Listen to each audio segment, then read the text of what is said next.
Mr. Prime Minister, thank you very much for your time. I really appreciate your giving us the opportunity to talk to you about democracy, not only in Namibia, but in the region and on the continent as a whole. As you know, Americans don't know a great deal about Africa, to be perfectly frank.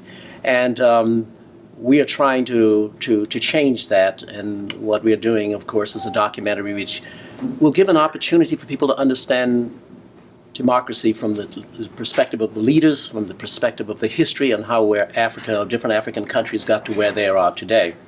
So I wonder if we could begin by asking you to give us a little perspective on where democracy is in Namibia today.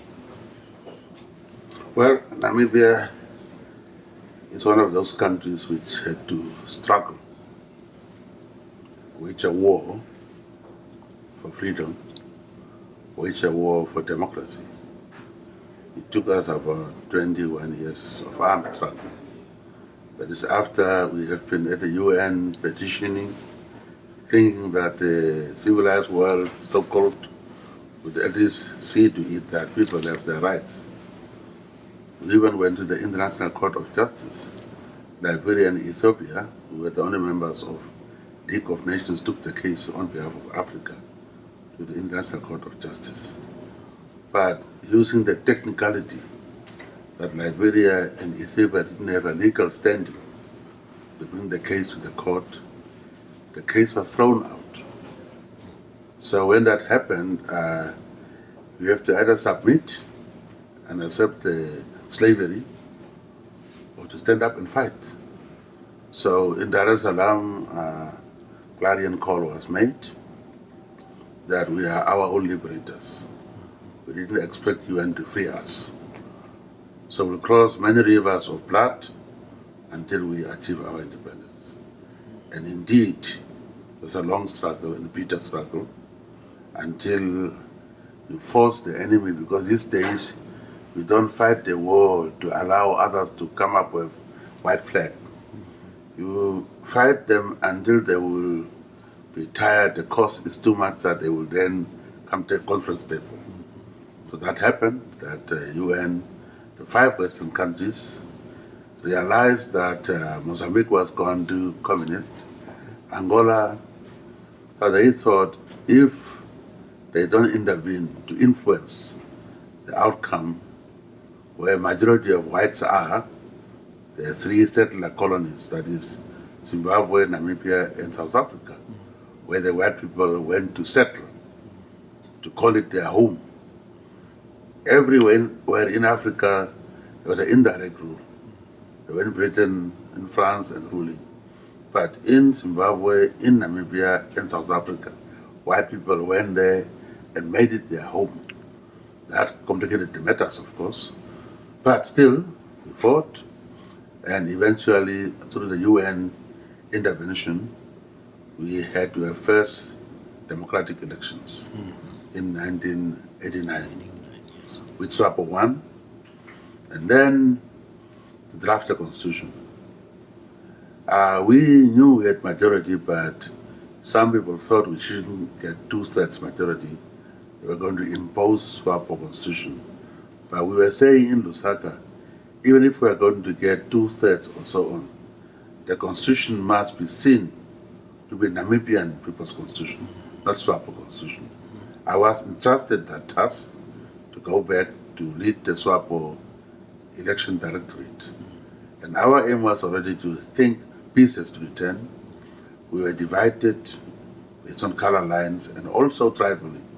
There were homelands. So our aim was to unite our people. That was our foremost goal, whether they believe it or not. So our aim was to unite our people, have the constitution which will be truly Namibian constitution. I was also elected to be the chairperson of that Constituent Assembly. And before I could call the first meeting, I had to visit the opposition party leaders. Confidence kind of building efforts. Because we hated each other, we were enemies. So I remember I asked to see one of the Nationalist Party guy, the White Racist Party. David was his name. So I said, Mr. David, I would like to see you Where? At your house. And that was a risk. So I went over to his house. I took, now the current judge president was in my office. We came there. There was a belief that Swapos hate white people, we hate Afrikaans language, and so on. So when I came there, he was standing with his wife and speaking in Afrikaans, that they say we hate, and because we hate them, we hate Africans too. So they were talking about rooibos tea. So I told them in Afrikaans, ek wil ook graag rooibos tea hê, which means I also would like to have rooibos tea. And that broke the ice. You would also like to have what? Rooibos tea, what is it? Red bush tea. Red bush tea, yeah. So that broke the ice. I spoke their language, and I asked their tea. So when we went inside, ice already broken. So I told him, Mr. David, I am your chairman. As you know, I'm through and through SWAPO.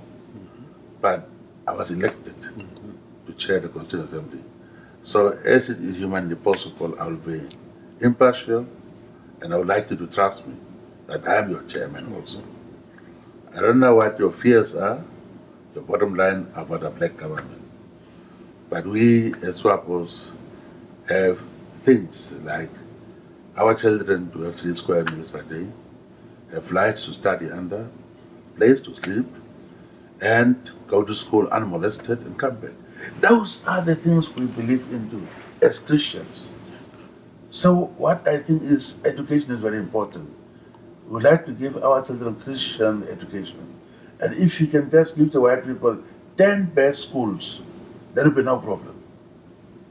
Now when he said first, we believe in those things, I said, you see, it's a fear of the unknown. We are divided, we didn't communicate, we didn't talk. Now that I'm telling you what my concerns are, we are together. That's why we're going to sit together to draft a constitution that will encompass all our needs. But the strange thing is, he was asking for 10 best schools. Yes. Again, trying to reinforce apartheid. Yeah, of course. So lucky enough, there was another white party leader, 2 of them. When that came out in the white community, 2 of them opposed it. White guys. They said, we're not going to re-establish rich men's white apartheid. So that's how that came about. 2 follow-up questions, Mr. Prime Minister. Why did the court throw out the case, the first case that you referred to? They said Liberia and Ethiopia didn't have legal interest. They're not Namibians, they were Liberia and Ethiopia. So they didn't have a legal standing to bring the material case. Interest to bring the case to the court. So they had no standing, effectively. And could you take a little time and describe what that first election was about? Because it wasn't electing a candidate as you do today, was it? Could you describe what was the election about, the first election? The elections was about the Constituent Assembly. Assembly to be elected and to draft the Constitution. We are proud that I say in my thesis that there are only 3 countries which have these assemblies. The Philadelphia Convention, Assembly Nationale in Paris, and then Namibia Constituent Assembly. Yeah, right. That's how I put it. So we are the first African country who had to draft our own constitution. Yes. Others were in Lancaster House and in Paris and so on. Yes. But our constitution we drafted in Namibia. But SWAPO was selected in the election, the first election you had as a party. How did you select a president, the first president of the Republic? What we did is that after we now finished drafting the Constitution, the Constituent Assembly was transformed into the National Assembly. And it was said in transitional clauses that the first Constituent Assembly will be transformed into National Assembly and will appoint the first president. And he shall serve for 2 5-year terms. That's very important. Later on, I'll come to that why 3rd term came in. I would like you to expand on that 3rd term because I was there when the election was taking place for the 3rd term, and there was some controversy about whether the president had standing to, and would it be constitutional. Do you want to just comment on that? Now, what I did is, since the transitional clause was talking about the first president will be elected and serve for 2 5-year terms. Yes. That's in transitional clause, not in the constitution, the body of the constitution. I see. I see. So we only amended that 2 into 3. I see. That the first president will be elected by Constituent Assembly and will serve for 3 5-year terms. I see. I So see. it didn't change the body of the I see. constitution. But the term Constitution. limit was not touched. I understand completely.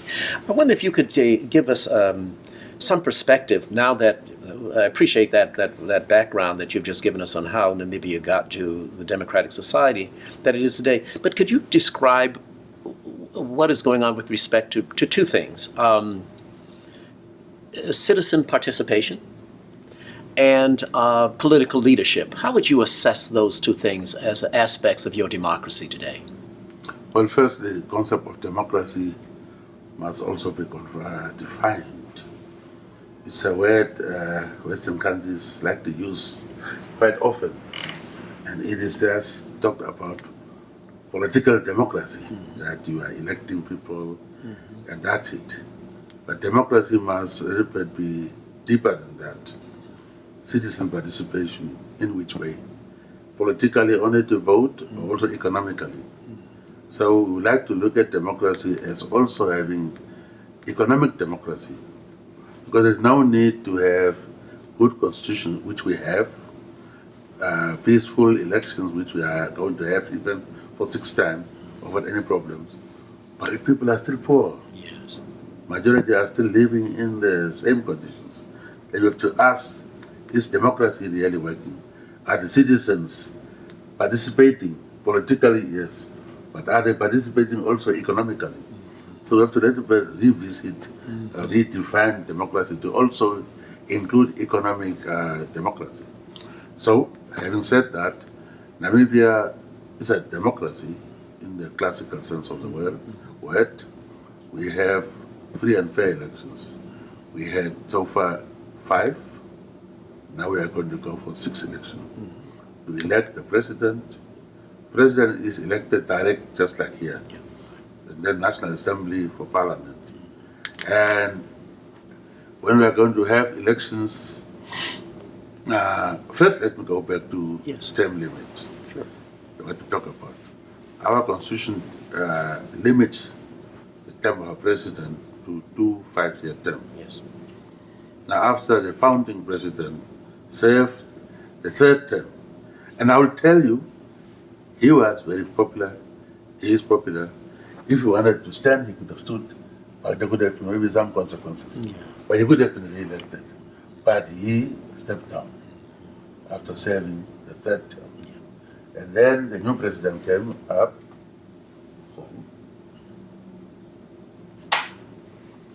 who, when he was inaugurated for the 2nd term, stood there and said, "This is my 2nd and last term." Interesting. The word go there. Yeah. Inauguration. Yeah. And throughout, you will hear him saying, now he's counting actually days. Yeah. He says, I have only so long to be here. So that New Africa, I call it. Yes. That New Africa, where we are not anymore about coups or leaders trying to die in the offices, that kind of a thing. But definitely, leaders are there, they know, they are elected, and they will be there only for 2 or 1 term. Why are they ready to go? They're ready to go because they are respected. Today we have about close to 26 former presidents staying in their countries. Not like in the past. Once you are former president, you are either in jail, you are in exile, or you are dead. You're dead. Yes. But today, because they are respected and they are also playing a role, because they have experience, they must advise. And therefore they are so engaged, and therefore they are in the country, therefore they can go. Like my president is saying, I want to go and rest. Right. Yes. Because he will be a free man and so on. Mr. Prime Minister, this is a very good place to transition and to the region. But let me just ask about one other thing about democracy in Namibia right now. Are you optimistic about democracy not only at the national level but regionally within the country? Firstly, about citizen participation. Our Constitution, Article 17, is enjoining people to participate politically. So it's a requirement by the Constitution that they must partake in politics. Yeah. So our people are therefore... So they're required to vote? Yeah, they're required to vote, Very good. not forced. Now we had to have voter registration. It was going on. It just ended 2 days ago. And eligible voters were about 1.2 million. Oh, And they have registered already when I had last, about 1.1 million. okay. And there will be supplementary registration in September. Then you are going to put that for examination by opposition and so on. Right. Are the dead people on there? So that's how transparent Yes. our democratic process is. Very good. We have to think of process, not just the end results. Yes, yes. So process of registration, electoral system, commissions must also be very, very transparent. And that way, if they're going to declare elections free and fair, those who lose must accept because it was a transparent process. Yes. So ours already started. Yes. But some observers will only come at the last time. Sure. What do they see? They should have been there in Namibia already. Because we Yes. started the process, now fighting. No, right. People were lining up to register. That's how process is. People participation is there. So, and in terms of the system itself, there is local government. What about the traditional leaders, the chiefs and so on? How do they participate under a modern constitution? Well, Is there a constitutional provision for the traditional leaders? we have firstly unitary state. Unitary state, not federal state. Yeah. Because we were reacting to division of apartheid to create so-called homelands for us. I see. So we therefore talk about strong central government. But after having done that, we realized the country is too big, and administratively, we are creating regions. So we have 14 regions. I see. I see. Government closer, and then you have the local authorities. You have 3-tier government, just like you have here. Yeah.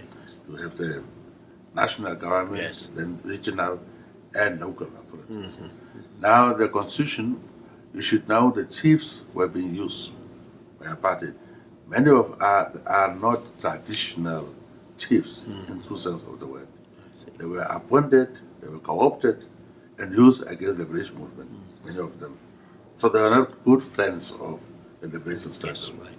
So their role is not that well defined in the constitution. I see. There is only one place where it says we recognize them Yes. and they will advise the president on use of traditional land. That's all. Interesting. That's the But only we provision. also created a council where they annually have their assembly. And president opens that meeting and then they discuss traditional issues, they pass resolutions, we look at it, it goes to the land ministry and it's taken up. So it's primarily a ceremonial. Yeah, it's The role itself. Yeah. Right. we are not kingdom, we are a republic. Yeah, right. Exactly.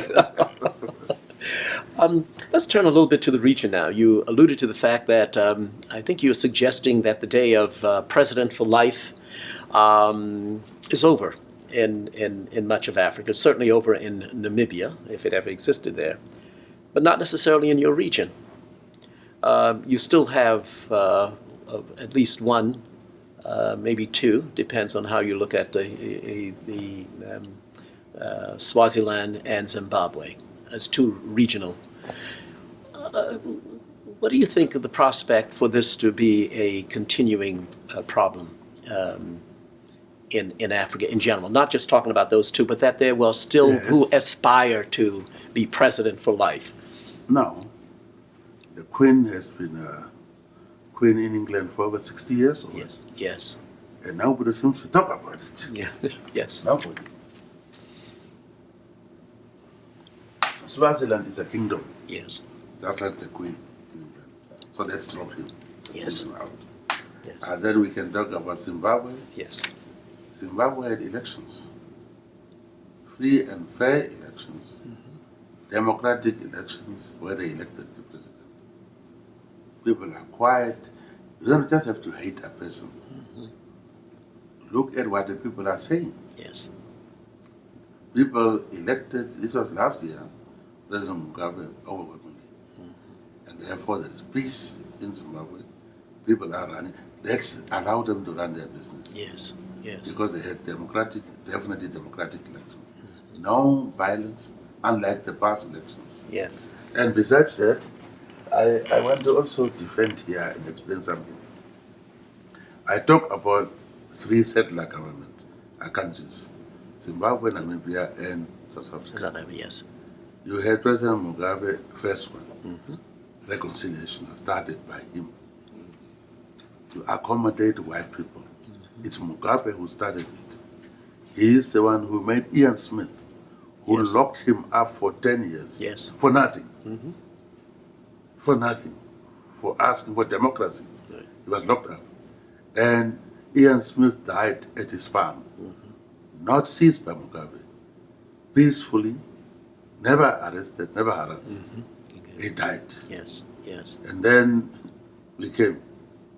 Fought Semnyoma, fought the white people who were the settlers. Yes. We regard themselves as Namibians. We accommodated them. We put some of them in the government, and today they are having peace, Right. proper peace. That's us. Then Mandela came And after Mandela, us. yes, right. So that's what we have. But In other parts of Africa, Yes. people are elected. Some, I don't know who is staying longer, but Kenya just had elections. You see, I'm just trying to point out the folly of course, democracy and so on. yeah, Who decides? In Kenya, whatever happened, happened. People went to the polls. Two candidates campaigned, running mates, and so on, and won the election. yeah, right, Now we still want to take them to court. yes, Whose court? If the people's court has spoken to say we want these two people to be our leaders, Kenyans said that. But somebody wants to sit somewhere and say they must still come to the Hague. This is why we think sometimes there's hypocrisy.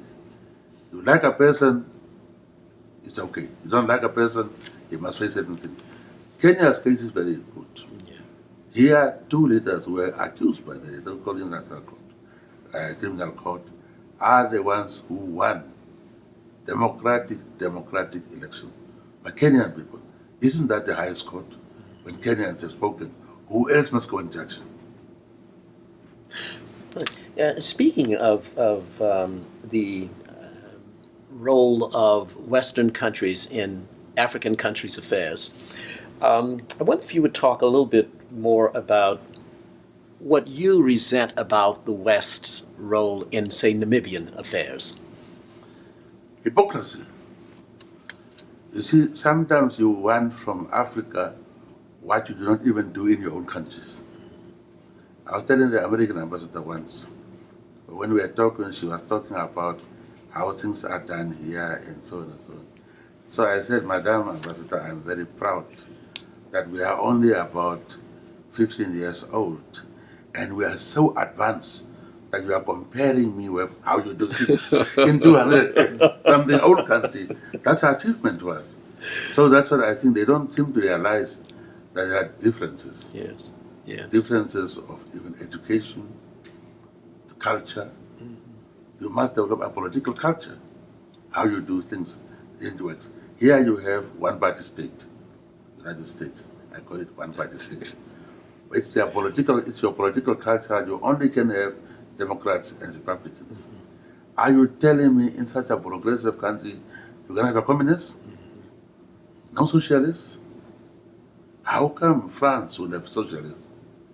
Other countries in Europe, even UK has several parties. Yes. But here you have only two. And it's one party. Because it's only personalities who are changing. But you have a political culture accepted by everybody. So your constitution is going to be there, your flag is going to be there, practices are going to be there. That's the political culture you establish after a long time. Give Africa that chance too, to establish political culture, how they do things in their countries. No interference. So that way, although you have one party state, it works for you. Well, I disagree with you gently, Mr. Prime Minister. We do have Communist Party, Socialist Party, Conservative Party in New York, where you went to university. Are they in the Senate? Are they in the... No, they're not. How come not? How come? The people didn't elect them.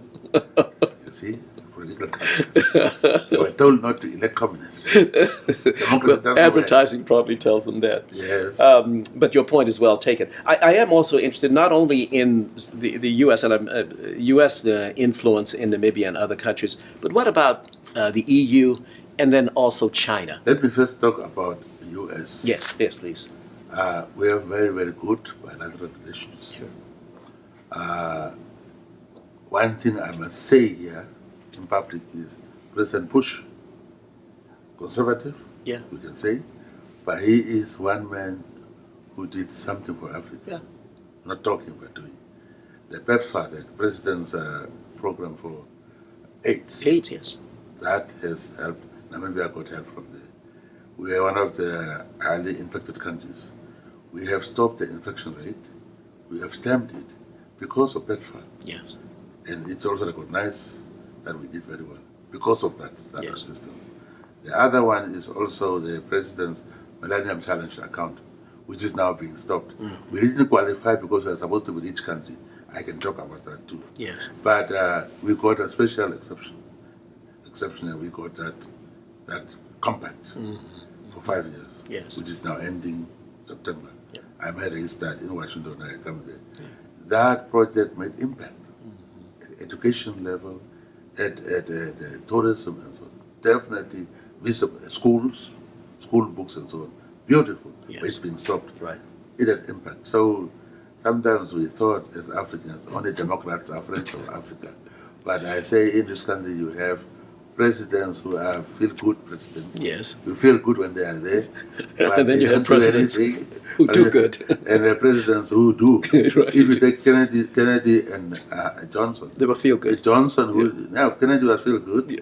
but Johnson did. Yeah. Yeah. You see? Yeah. So here too, Bush did. Yeah. Others are feel good. By the way, I hear that about President Bush throughout Africa, particularly Even in terms here. of Africa, in West Didn't Africa. he appoint for the first time Powell as Secretary of State? Yes. As very in the office in line of succession Yes. from Bush. Right. And also Condoleezza Rice. Yes. Those two important posts were done by the conservative. Yeah. Right. Exactly. Well, we always say they have a free hand to do things. They are determined when they do it. But they're going to achieve it. Europe, and then China. Europe, EU, when I was a Minister of Trade, I used to fight with them because they still have the same approach. You don't have your own views. They sit in Brussels. They want you to sign economic partnership agreements, determined by them, predetermined by them. Partnership is of equals. It must be of equals. There must be transparency and accountability. Then you trust each other. When you sit in Brussels, decide we must not do this and this, and you tell them we have specific needs as Namibia. We gave them, but we're trying to give us deadlines to sign. Yeah, right. So that kind of a thing, I say a colonial approach. So I told them off, and now we are making, we're a little bit moving. China is very first number one power in the world from nowhere. Overtook Japan, and don't always. When we were fighting for independence, some Americans were concerned about us being influenced by communists, Soviet Union, and so on. But American government has an embassy in Moscow. Russians were having embassy here. Why worry about me, ordinary person? You are dealing there with embassies. Now, same with China. China is rescuing Americans. Nobody is worried about it, but they're worried about what China is doing in Africa. China is here. They must worry about China here, isn't it? But they're everywhere. So, having said that, China's approach is different. Yeah. China is having maybe, first they are riding behind the thing that you're not colonizing anybody. Yeah. They are only supporters of the British movement. So when they come with that, we cannot deny it. Yeah. We cannot fault them. We're supporting us. And now, even now, as I'm sitting here, I was in Cuba, met by Castro, Yeah. Raul Castro, as a comrade, Raul Castro, met him. We talked as friends, Yes. Yeah. people who were in the struggle together. China, I'm invited to go there by president. I'm going to meet him there, the prime minister, president, top 4 people. That relationship, friendship, Right. You cannot say that about Western countries with us as Africans. That's what the difference is. So we are little bit talking about them as our friends. And Americans sometimes treat you when you are outsider as nothing. When you are in the office, you want to Right. you. Sure. It doesn't work like that. Friendship is cultivated. Right. Yeah. When you are nothing, you must recognize me too. Then we can have a better relationship. I understand.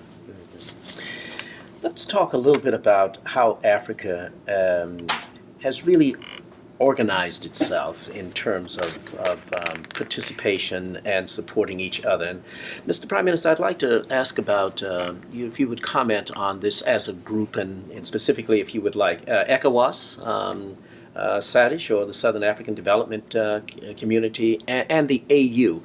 What roles do you see for these organizations in Africa today, which may have an impact on how the West is used or is needed in the future?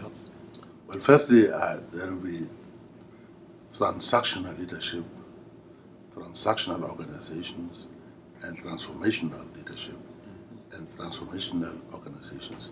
I regard OAU as transactional organization. It was there to do one thing: liberation of Africa. In the early version of OAU. The OAU. It did that. After that, what? Nothing. Okay. And then AU came.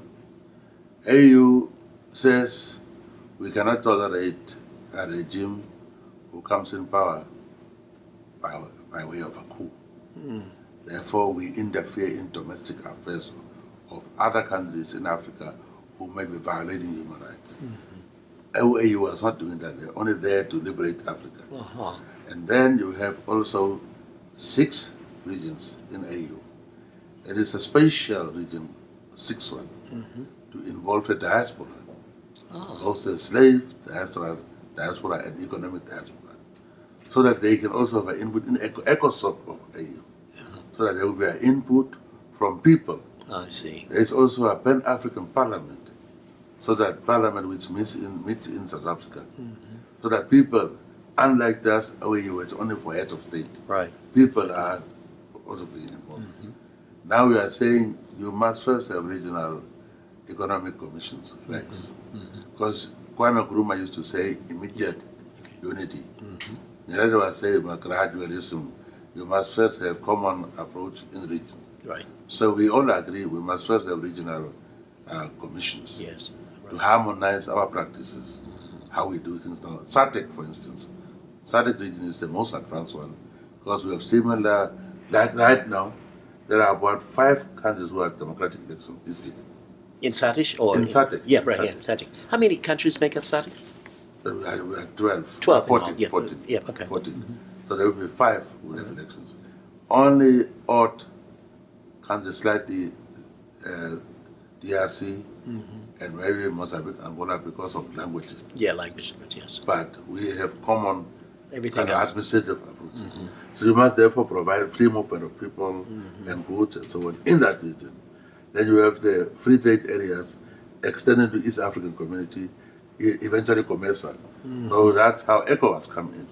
So after you have now normalized, regularized your ways of doing things, politically, democratically, administratively, Yes. you can one day have union government. That's how we approach this. RECs, as we call them. How would you rate AU's accomplishments after 50 years? You just celebrated, I think in 2013, 2012, the 50 years of AU? 50 of OAU? Of OAU through And- AU, yes. So I already explained OAU was to free the Yeah, continent. right. It succeeded. Then after it finished the task, now we have a new approach under AU. And I will say the way we are starting to have institutions, including people's participation. Yes, Any democratic country or practice must involve people. right. So AU is now involving people. And Other thing they have succeeded is out of 10 commissioners, there must be a 50-50 representation. I see. And ever since beginning, 5 women, 5 men, We are advanced. You've advanced. That's very good. You could teach us some things in the West, yes, maybe. Yes.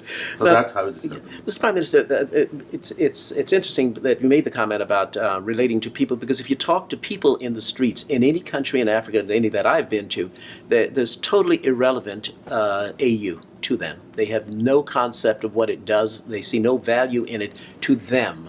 Is this a problem of substance or a problem of PR? Go to Namibia and talk about it. I don't know where you are talking to people. Well, Liberia, Ghana. Liberia is different. But definitely in Namibia, people know. They know about AU. They know AU. Is that right? It freed us. Yeah. OAU had Liberation Committee in Dar es Salaam. All of us who waged our struggles were supported or coordinated through OAU committee. I see. So, of course, people are also free. Do you know how many people know so much about anything in this country? Right. They are free. They don't care. So when people are free, they don't care about political things.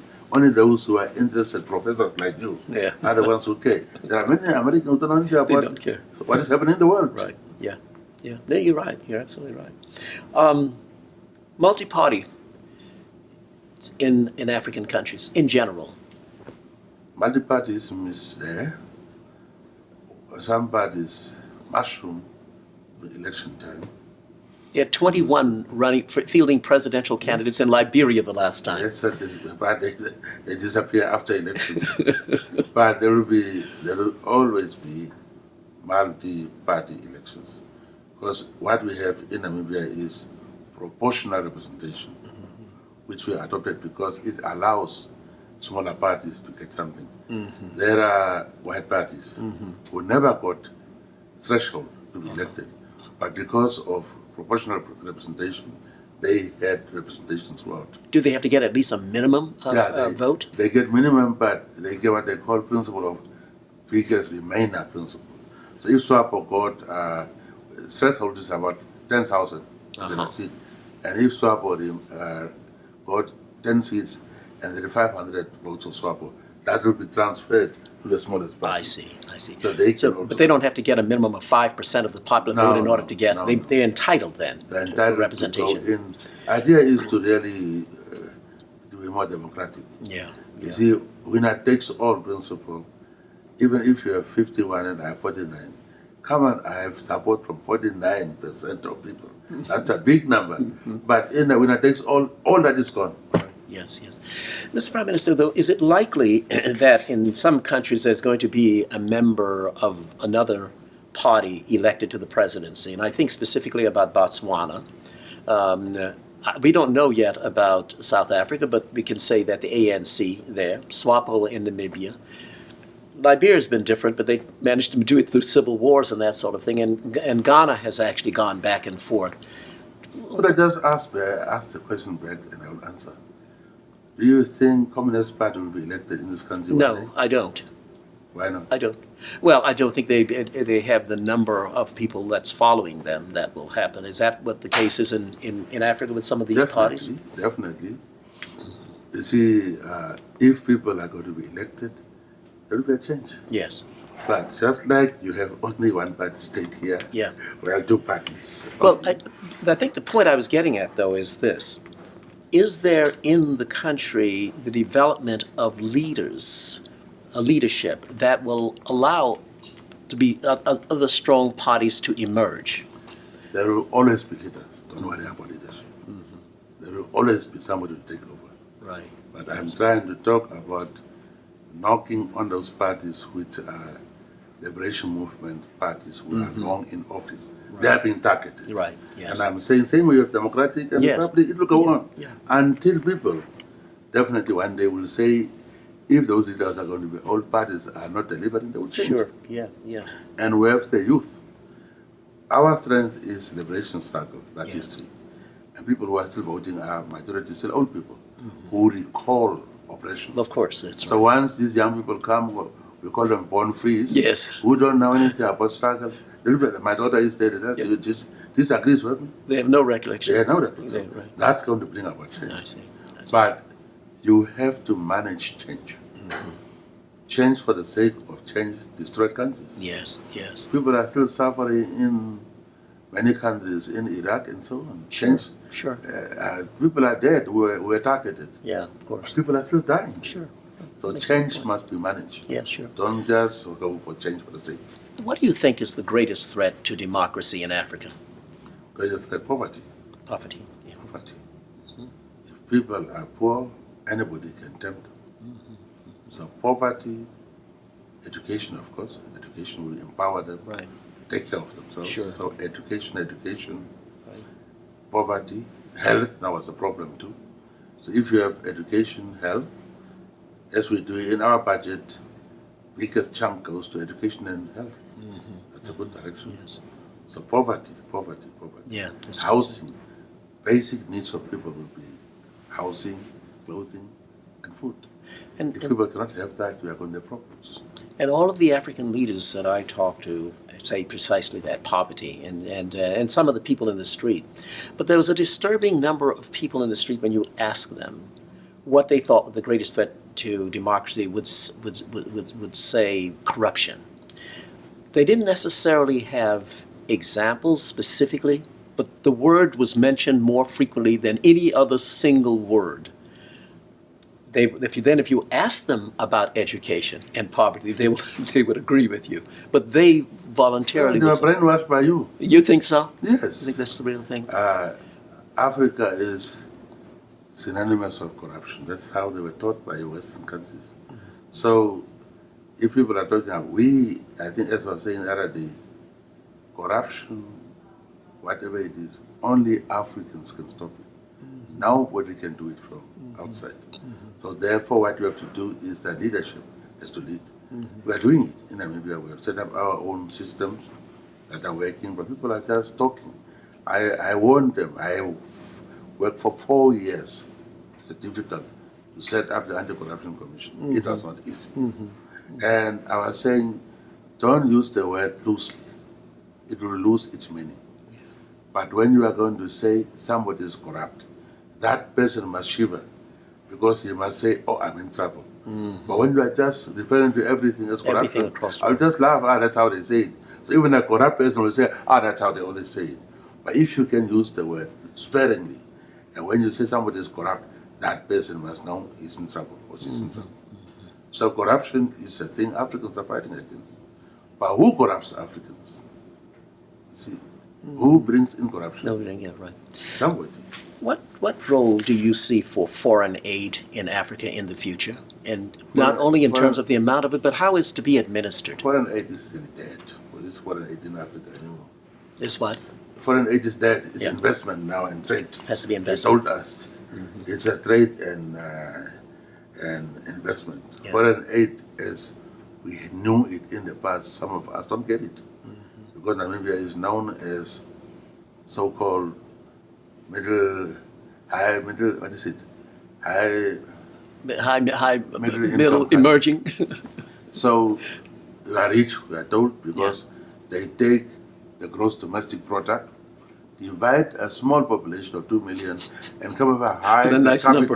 per capita, Sure. which is very unfair. Yeah, right. Yeah, A mathematical process. sure. But sure. they know there was apartheid, people are poor. Sure. But sure. they come off that. So we don't get aid Yeah. because we are rich. You don't, yeah, because yeah. So foreign aid. You and really- Botswana and we also countries like like that. to not to have aid, you know. Yeah, right. Exactly. That's Investments, We have right. resources. Investment, yes. What would you like to see in Namibia 10 years from now? We would like Namibia to be peaceful. Namibia has the potential to be an example in Africa of country, prosperous country, where citizens are happy, their needs are taken care of, and we have done in the party internal democracy. I believe in Africa as a whole that we must look at, however, electoral democracy everywhere.